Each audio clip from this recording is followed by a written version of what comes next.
Boomi process execution is not terminating, even though it is not active in the backend. Problem. Boomi process execution is not terminating, even though it is not active in the backend. This is causing subsequent executions to fail with the message. Process is already running. Steps taken. Try to terminate from platform, wait it for few hours.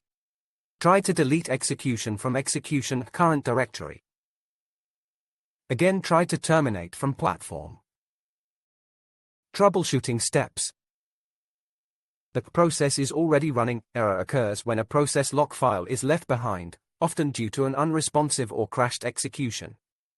Manual removal of lock and execution files from the runtime's execution current directory is the recommended solution, followed by a restart of the atom molecule if the issue persists. This issue is typically caused by an orphaned lock file, e.g., .lck, in the execution current directory. Even after a process has completed or been terminated, the lock file may remain if the runtime was unable to clean up due to a crash, network issue, or other instability.